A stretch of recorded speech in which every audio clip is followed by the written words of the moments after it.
Senator, I wanted to ask you, you mentioned escalatory moves. Why is it that when the administration says that creating a no-fly zone, which you agree would be escalatory, but then sending MiGs, which the administration and some of the intel community testified to this on the Hill last week, would also be an escalatory move in the vision of the Russians? Why do you support one and not the other, basically? Well, a no-fly zone enforced by NATO would put NATO members in direct military conflict with Russian forces. That's what a NATO no-fly zone means. Increasing the capability of the Ukrainian military to defend its own skies is very consistent with the Javelins and the Stingers. Even if we're the ones giving them? Yes, yes. These are not our MiGs. We don't have any MiGs. So these are Polish jets that are willing to be given to the Ukrainians that they can fly. It's a distinction that doesn't make sense to me. On March 6th, we're okay with it. So I think what happened here is I think Putin threatened the Biden administration, if you send the jets, it'll be an escalation, and he folded like a cheap suit. I'll say that openly. Now's the time to revisit that. I tell you this, that's just not me saying this. I am convinced if my resolution had a vote on the floor of the United States Senate, it would pass overwhelmingly, well north of 60 votes, with strong bipartisan support, because most of us see the distinction between NATO being directly involved and helping Ukraine with reasonable capability improve their own air defense system.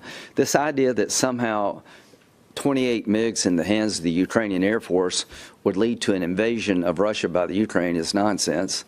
And the people who are telling me it's escalatory apparently didn't say much on March 6th when we green-lighted it. What changed? I think what changed between the 6th and the 9th was that Putin weighed in and backed the Biden administration down. We cannot let Putin determine what we do in terms of military assistance, economic assistance, and I think that's what we're allowing to happen. Do you still stand by your call to have Putin be assassinated?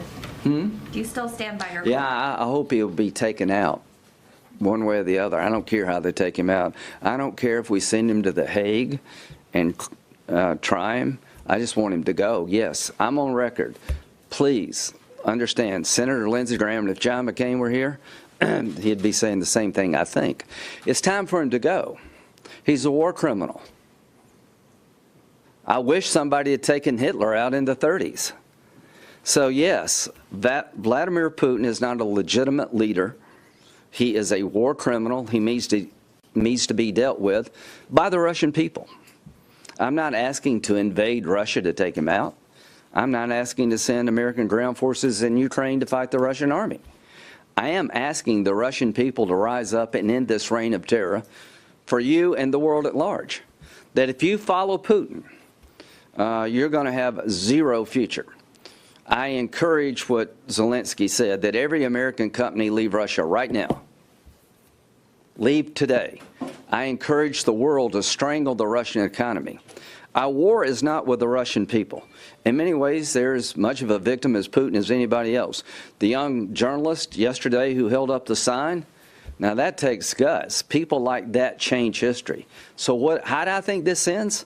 I think if we stick with it, that if we help the Ukrainians fight for their own freedom, provide them reasonable assistance on the military front to regain control of their skies, help them with food and clothing and economic assistance, and strangle the Russian economy, that there will be forces emerge inside of Russia to end this.